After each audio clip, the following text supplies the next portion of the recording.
আপনারা জানেন আমরা সুদীর্ঘ ২ বছর ধরে রাজপথে সংগ্রাম করেছি বারবার, এবং আমরা যখনই ভাতা বৃদ্ধির যৌক্তিক দাবি নিয়ে প্রত্যেকবার সবার কাছে গিয়েছি, ভাতা বৃদ্ধির বিষয়টা নিয়ে সবাই বলেন যে যৌক্তিক দাবি, কিন্তু এই যৌক্তিক দাবির বাস্তবায়নের জন্য যতক্ষণ পর্যন্ত রাস্তায় নামা না হয় ততক্ষণ পর্যন্ত কোনো পদক্ষেপ নেওয়া হয় না।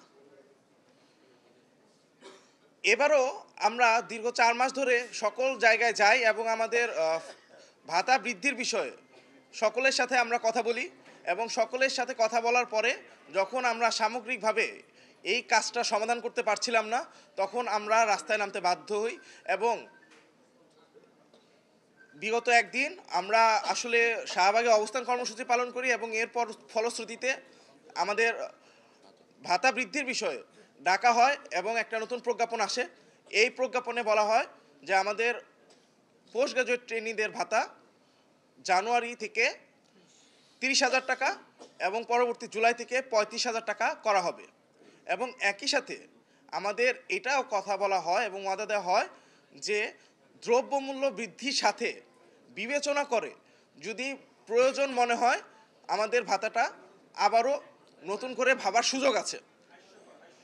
তো আমরা সার্বিক দিক বিবেচনা করে এই ৩৫,০০০ টাকা এবং জুলাই থেকে ৩৫,০০০ টাকা এবং জানুয়ারি থেকে ৩০,০০০ টাকা এইটা মানছি, এবং আমরা কাজে ফিরব আগামীকাল ৮টা থেকে আমরা কাজে ফিরব। তবে কোনো কারণে যদি এই ৩৫,০০০ টাকা যেটা জুলাই থেকে বাস্তবায়ন হচ্ছে সেটা যদি বাস্তবায়ন করা না হয়, এবং আমাদের দ্রব্যমূল্য ঊর্ধ্বগতির কথা চিন্তা করে পরবর্তীতে ইনক্রিমেন্টের যে বিষয়টা তুলে ধরা হয়েছে আমাদের কাছে, এই বিষয় নিয়ে যদি সুন্দরভাবে সমাধানের দিকে আগানো না হয়, আমাদের সাথে আলাপ আলোচনা বসানো হয়, তাহলে আমরা পোস্ট গ্রাজুয়েট ট্রেনিং চিকিৎসকরা আবারও রাস্তায় নামতে বাধ্য হব।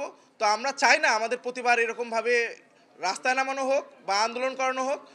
আমরা এই দাবি আপাতত মানছি, তবে ইনশাল্লাহ এটা পূরণ করা হবে। যদি পূরণ করা না হয় আমরা আবার রাস্তায় নামতে বাধ্য হব। জি, ধন্যবাদ।